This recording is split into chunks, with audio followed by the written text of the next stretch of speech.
en partenariat avec le King des Kong. La Casa Glace aux Trois-Îlets et le service Melt vous présentent De vous à nous.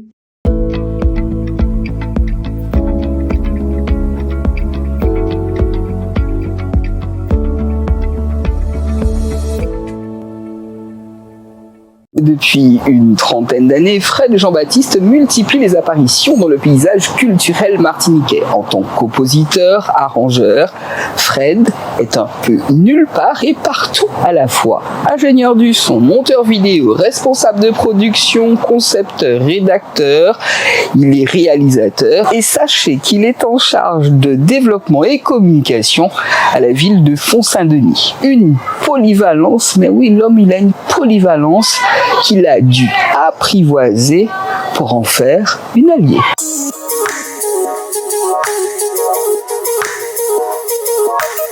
Salut Fred, comment tu vas? Ça va, tranquille, oui, voilà. T'as vu comment il fait chaud au pays ces temps-ci? C'est dramatique. Heureusement que moi je suis dans le nord. Je suis dans le nord, donc il fait plus frais. Donc quand je descends sur Fort-de-France, c'est compliqué. Je sais pas si vous avez vu son sourire justement quand il a parlé du nord. Nord, les pitons du nord. N'est-ce pas? Oui. Si vous avez vu son sourire, ça nous amène justement à sortir de la ville un peu et d'aller dans d'autres communes qui ont justement quelques bienfaits. Font-Saint-Denis, c'est la nature. On va parler de cette commune dont tu es originaire. Ton enfance, je pense que tu l'as passée là-bas. Entre autres. Est-ce que tu as apprécié? Plus qu'apprécié. Raconte-nous ce moment. Moi, je me souviens de la période des camps de vacances, quand l'école s'arrêtait, et puis alors on avait deux choix possibles. Juillet, on passait chez Bonne Maman à Font-Saint-Denis, et puis août. Après, on passait chez le grand-père à Pointe-la-Rose au Robert, ou bien vice-versa l'année d'après. D'accord. Et Font-Saint-Denis, c'est là où j'ai appris beaucoup de choses, la rigueur, le travail, et puis les amusements, aller pêcher des boucs à la rivière. Attends, mais il y avait quand même un ennui, Font-Saint-Denis. Non, il n'y avait pas d'ennui, parce qu'on était entre cousins, entre frères et sœurs, il y avait toujours quelque chose à faire. Je me souviens de ma grand-mère qui nous emmenait au bois, aller chercher ses fruits et légumes pour qu'elle vende au marché le lendemain à Saint-Pierre. Et on marchait, on faisait des marches, mais tous ensemble. Oui, tous ensemble, mais on s'imaginait pas. Aujourd'hui, quelqu'un va le dire, on va aller au bois, mais jamais. Et on traversait la rivière pour aller. Ah non, c'était épique, c'était vraiment. J'ai un excellent souvenir de cette période-là. Tu regrettes pas? Bien au contraire. Ah non, pas du tout, pas du tout. Et mon rêve, ce serait un jour de pouvoir emmener mes enfants suivre la trace de Bonne Maman Bertha et puis Tonton Guillaume, parce qu'elle avait un mari qui s'appelait Tonton Guillaume, et c'était un pain doux, ce monsieur. Alors, ça veut dire que tout ça, c'était à Font-Saint-Denis. T'imagines justement faire un parcours qui s'appelle... Comment elle s'appelle ta grand-mère? Bonne Maman Bertha, ça c'est une très belle idée. Le parcours Bertha, c'est une très bonne idée. Oui. Parce que, alors, il faut savoir que à l'époque, et j'étais relativement jeune, je devais avoir 7-8 ans, je me souviens qu'elle transportait sa marchandise, qu'elle récupérait de la montagne, des pitons d'ailleurs, et elle avait 2 cabas remplis de marchandises, puis sur sa tête aussi des cabas. Une espèce de truc, elle mettait une espèce de coiffe qui amortissait tout ça. Et elle traversait la rivière avec tout ça et elle montait. Nous, on l'accompagnait, on l'aidait, nous-mêmes on était aussi chargés. Et ça, c'est un souvenir inoubliable. C'est-à-dire montrer assister à une telle résilience, ça n'a pas de prix. Et je l'ai vécu. Alors, mon Bertha, c'était en forme joke. Mon Bertha, c'était pas en forme joke seulement, c'était un morceau forme. Un poteau. Là, c'était un poutre. Un poutre, donc vraiment. Tout est capillolé, justement. Oui. Parce qu'on oublie de parler de Gilles. Comment il s'appelle le Guillaume, Tonton Guillaume. Ouais. Oui, c'était un pédou. Lui aussi, pareil, un travailleur. Il était exactement au même niveau de difficulté. Lui aussi transportait des trucs, mais c'était Bonne Maman Bertha, c'était la rigueur. C'était Tchama pas qu'à faire n'importe qui ça et tout ça. Alors que lui, c'était la douceur personnalisée. Il nous faisait à l'époque des panachés, parce qu'il y avait des panachés. Il y avait le livreur le camion qui livrait les Royal Soda de l'époque, et puis de la bière, et puis nous faisions des panachés. Alors on était des gamins, tu imagines les enfants, nous donnaient du panaché, bon, c'était, non, vraiment. Font-Saint-Denis, tout de suite te demander comme ça, de but en blanc, qu'est-ce que tu apprécies dans cette commune? Alors, j'apprécie plusieurs choses. Premièrement, les gens, la gentillesse des gens, l'hospitalité, et puis bon, le cadre aussi est idyllique et bucolique. On a la rivière, on a la montagne pelée qu'on voit de l'autre côté, on a les pitons du nord, on a une belle richesse à Font-Saint-Denis et c'est vraiment un plaisir. Bon, j'y travaille maintenant. Ben, quand j'ai eu des collègues qui me disent ouais, ils sortent du Robert pour aller travailler à Fort-de-France, moi je l'ai fait pendant plus de 5 ans. Ça fait 1 heure de route. Quand moi je pars du Robert, ça me fait 1 heure de route à travers les terres, mais c'est un plaisir de regarder la nature. Et puis chaque jour, je fais par 2 choux. Donc du coup, voilà, exactement. Donc du coup, la route effectivement est très peu fréquentée, très sinueuse, mais on découvre chaque jour de nouvelles choses dans la nature. Certes. Alors je reviens. Alors tu m'as parlé de la nature. Touriste qui arrive, qu'est-ce qu'il peut apprécier à Font-Saint-Denis? Ben, comme je te disais, l'hospitalité des gens, déjà à la base, les gens, rencontrer les gens, et puis surtout les rivières, et puis on a beaucoup de fleurs très intéressantes qu'on ne voit pas forcément partout. On a aussi des cascades, le saut du gendarme en fait partie, mais il y en a encore d'autres qui sont encore... Quand on est vraiment dans l'été, on a vraiment d'autres qui sont vraiment magnifiques. Et puis, on a aussi du bon manger, des produits de très bonne qualité, comme les dachines. Il faut savoir que Font-Saint-Denis était réputé pour le bouc d'Achine. Malheureusement, on a une problématique justement par rapport au bouc, on peut pas les pêcher. En matière de manger, de bien manger, il faut monter à Font-Saint-Denis.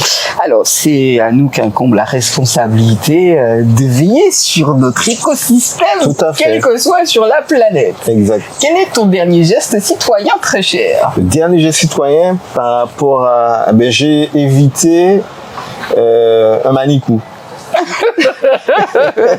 Ou pas t'es qu'épilé. Ah, mais une démon capilé, je trouve ça atroce. Je trouve ça. Il y a des gens qui, quand ils voient passer le manicou, ils font ça. Alors, il faut savoir que nous, à Font-Saint-Denis, on appelle ça la pain des bois.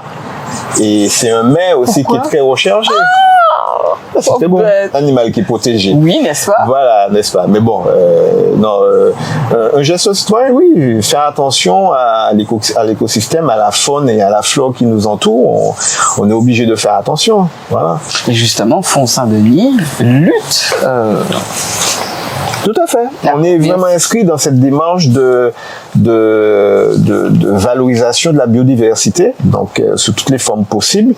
Et donc on fait vraiment attention et on éduque aussi les gens qui viennent. Attention, bon, on jette pas n'importe quoi n'importe où. Il y a des poubelles partout à Font-Saint-Denis. De toute façon, quand on arrive à Font-Saint-Denis, c'est clean.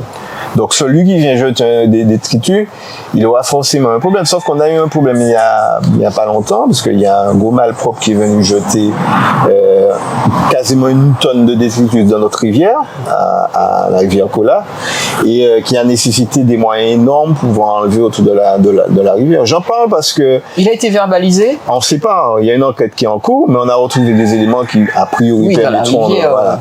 Mais ça a été... moi, j'ai trouvé ça violent. D'une violence inouïe, de voir des détritus. Comment quelqu'un a pu décharger un camion entier de détritus dans une rivière, a fortiori des produits qui sortaient d'un hôpital. Oula, là, c'est... Là, c'était le summum de... Là, j'ai trouvé ça complètement criminel. On m'a dit, méritant coûte la geôle. Ah, bah, ça, Dis, mais moi, je le dis, Font-Saint-Denis organise sa fête patronale du 13 jusqu'au 15. Cela se prépare activement. Tout à fait, on est en plein dedans, 13, 14, 15 octobre. Et pour ça, on a prévu vraiment un programme qui soit le plus alléchant possible.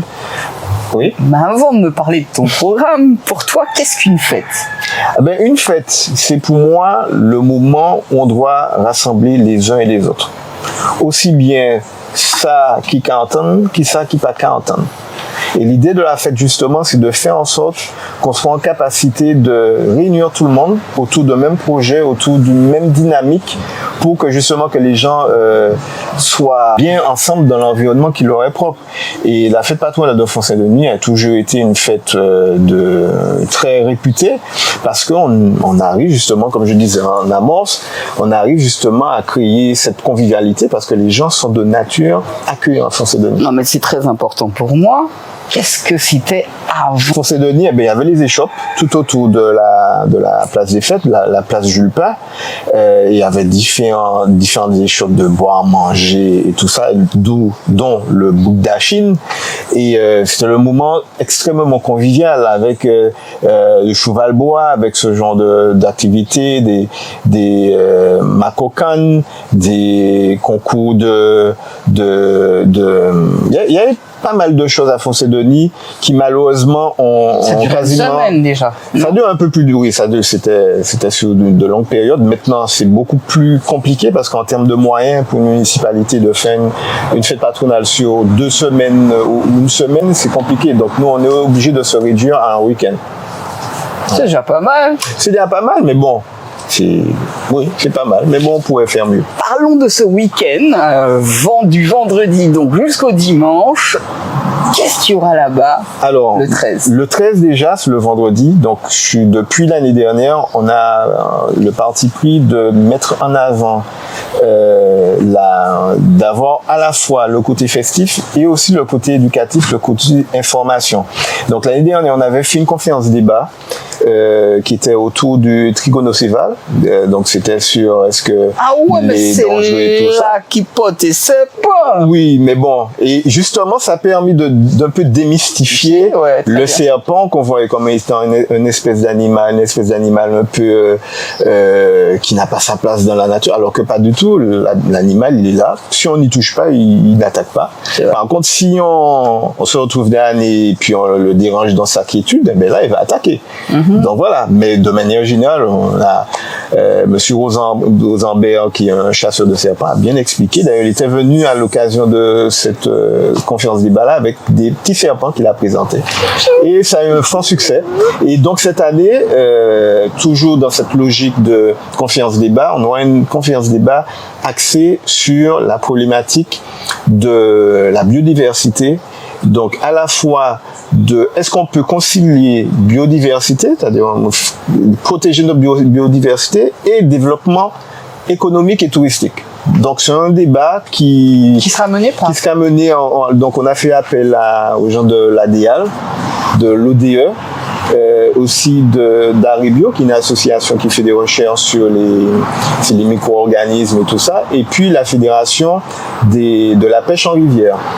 Donc eux aussi, on a prévu qu'on ait quelqu'un de l'État, de la préfecture, puisque en fait il y a une législation. Et pourquoi on fait cette conférence débat-là? C'est pour justement voir dans quelle mesure on pourrait revenir aux choses d'antan, permettre à nos pêcheurs de boucs de pouvoir pêcher les boucs, parce que jusqu'à maintenant, il y a une interdiction.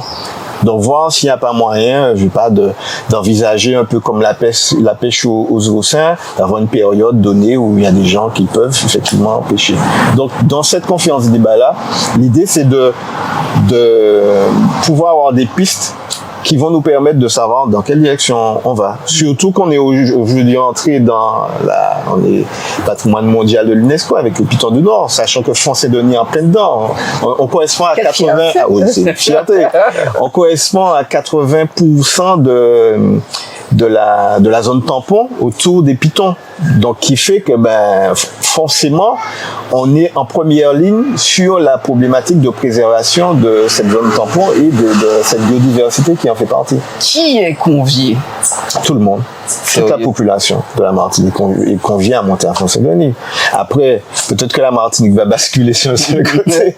Non, mais je veux dire, lors de ces deux...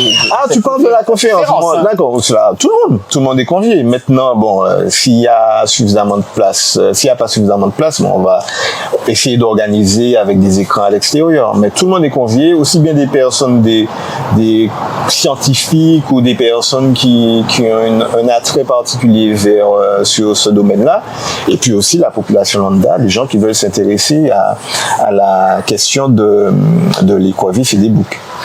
Là, c'est donc le vendredi à quelle heure? Vendredi 18h, à la cantine scolaire, restaurant scolaire plutôt. Il y a une autre manifestation ce vendredi, le même jour. Le même jour, on a à 18h une marche nocturne.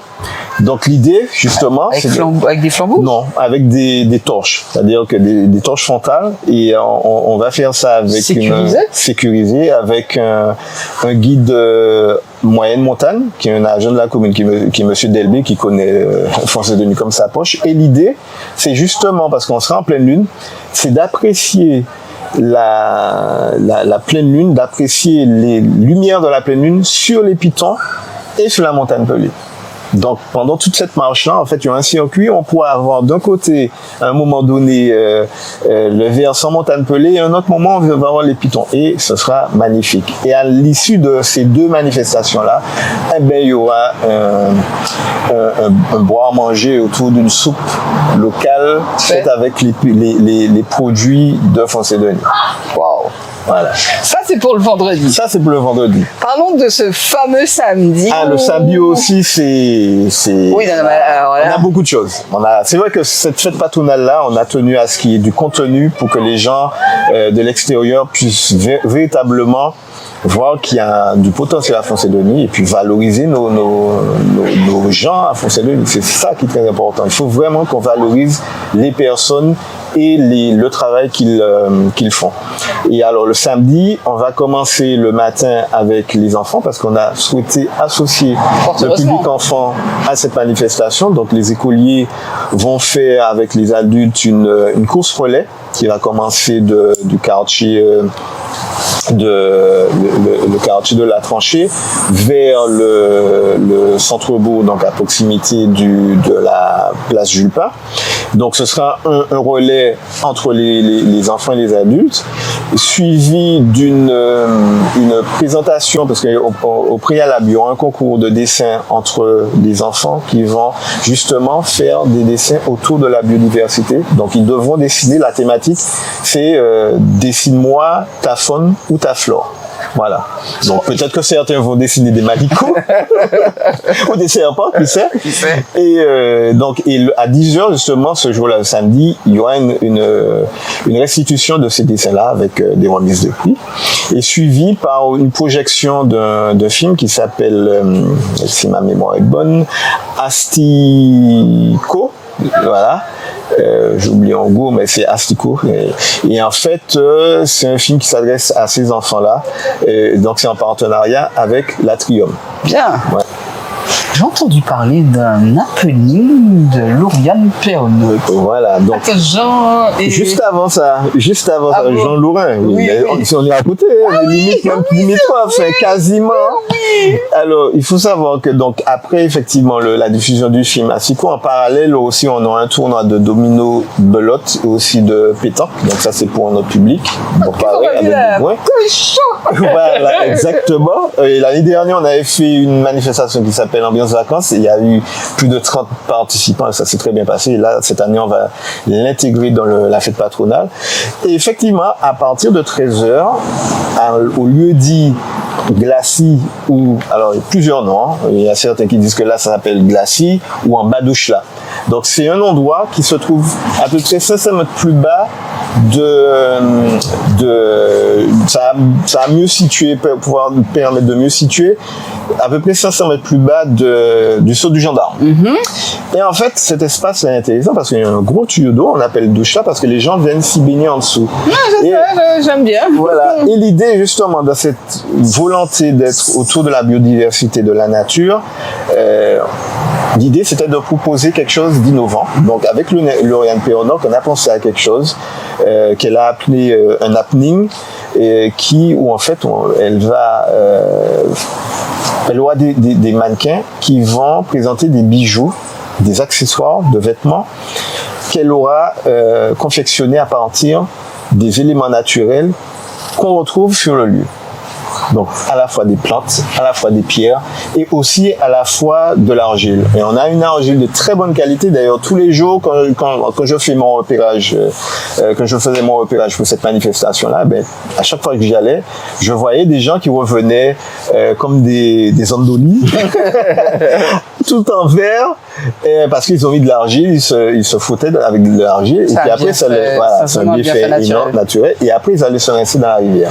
Donc, ce sera sympa, et en plus, on aura... Ça, c'est à partir de quelle heure? Ça, c'est à partir de 13h, donc elle sera accompagnée avec le groupe Ekenga, donc il y aura à la fois la mode, mais à la fois la musique et la danse. Elles vont défiler avec les bijoux naturels, j'imagine très bien Ekenga dans le jeu de scène, donc il y aura de la musique. Ah oui, tout à fait. Oui, d'accord. Il y a la musique, et ce sera vraiment en pleine nature. Le public ne sera pas devant sur un podium. Le public sera un peu disséminé un peu dans la nature, et en fait, ils vont suivre les mannequins déambuler tout autour des arts, etc. Sortir de l'eau aussi. Donc, ce sera super sympa. À 13h, on aura un concert avec Bamboo Man, qui est un constructeur d'instruments en bambou. Oh oui, aussi bien de la flûte, des guitares, toutes sortes d'instruments en bambou. Et il sera là pour justement faire corps avec cette nature-là.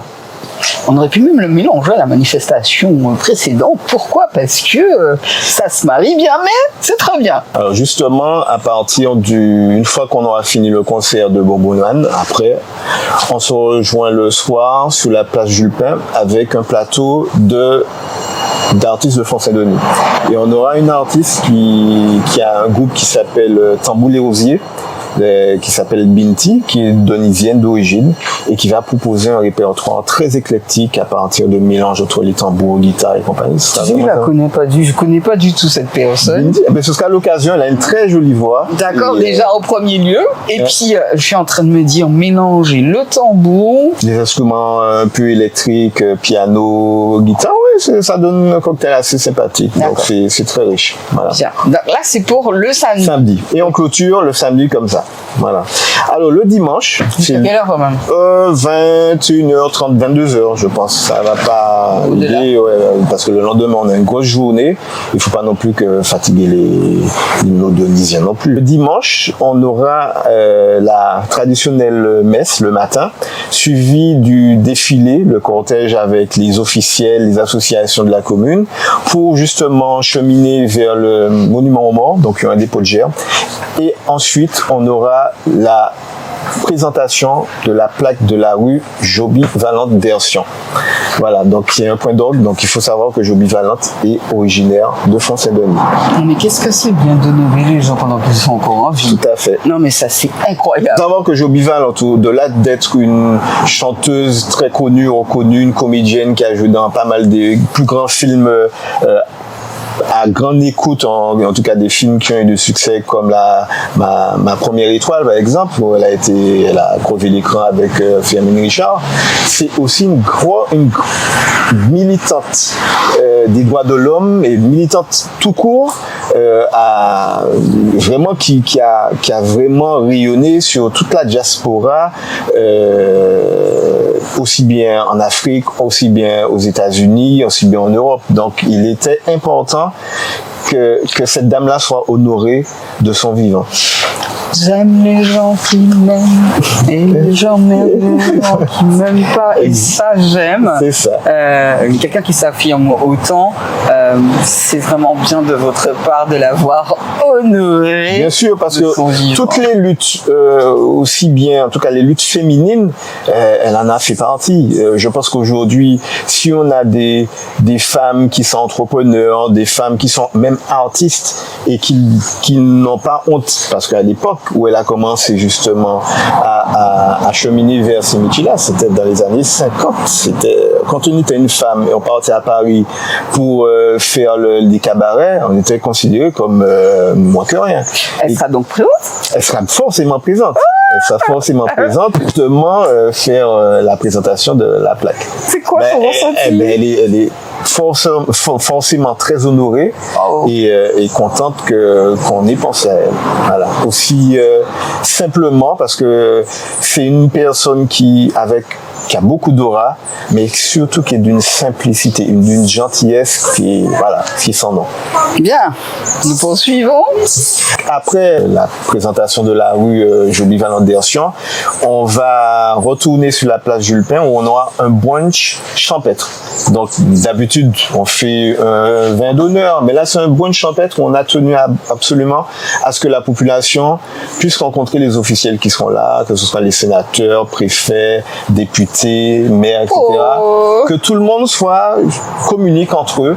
Et donc il y aura des petits salons qui seront installés, des petites choses sympathiques où en fait les gens pourront déguster une petite coupe avec les uns et les autres. À envisager peut-être pour l'an prochain, pourquoi pas réellement le côté champêtre où tout le monde est dans la nature. Oui, mais ça c'est encore une autre organisation. Donc ce moment-là sera un moment festif parce qu'on aura un groupe qui va accompagner tout ça. C'est qui? C'est le groupe Aco Swing avec Hervé Martini, avec Fève Onodo et comment il s'appelle, Maurice Boisnois. Voilà. Donc ensuite, on se repose un petit peu quand même. Une fois terminé le brunch champêtre, donc on va cheminer tranquillement pour le soir, on va se reposer pour revenir le soir pour les concerts du soir. Donc on aura en première partie le groupe Les Riels, qui c'est un groupe de femmes qui est composé essentiellement de femmes qui nous viennent de la Guadeloupe. Donc elles vont accompagner Brigitte Zabarel, qui est d'ailleurs la lead du groupe. Elles vont accompagner... C'est quel style de musique? C'est du zouk, du compas, c'est un peu mélangé. Elles vont accompagner aussi Stéphane Ravor, Eddie Borderan, Jim Ramassami et bien d'autres. Et juste après ça, on aura un concert final avec Paille et ses musiciens et son groupe. Voilà. Le lycéen qui descend? Non, alors le lycéen, qui monte. Le lycéen qui monte à Foncé-Denis. Donc il nous a fait l'honneur d'accepter notre invitation. Donc il va venir avec son groupe, avec un show bien rodé. Et ça va vraiment déménager à Foncé-Denis pour la soirée de clôture. Bien. Avant de clore cette émission, on a parlé effectivement de Foncé-Denis. Je vais te donner 5 mots. On arrive donc à mes 5 mots dans cette émission et je voudrais que tu me donnes ton ressenti par rapport à ces mots en me faisant une phrase. Mon premier mot, c'est le mot violence. Il y a trop de violence en Martinique. Bien, je vais bien te croire. Si je te dis le mot live? J'ai toujours cheminé pour que le live, la musique, la vraie, soit représentée à travers le monde. Qu'en est-il aujourd'hui? Je suis obligé de te poser la question. Ça continue, pas forcément sur les mêmes formes, peut-être pas la même implication en termes par rapport à ma disponibilité, mais non, il y a encore du travail, il y a des groupes avec lesquels je travaille qui vont se positionner très bientôt sur la scène internationale. Culture, le mot culture. La culture, alors c'est pour moi un élément, un socle hyper important dans le développement d'une personne et surtout dans le devenir d'une population, d'une communauté. S'il n'y a pas de culture, on n'existe pas. On ne peut pas être debout là et puis ne pas une culture, ne pas connaître rien. Donc la culture, c'est pour moi un élément fondamental dans le développement personnel, mais aussi le développement d'une population, d'un peuple. Si je te dis tout de suite les animaux. Les animaux, puis... On aura tout compris, je vous assure. Ok, sans problème, sans problème.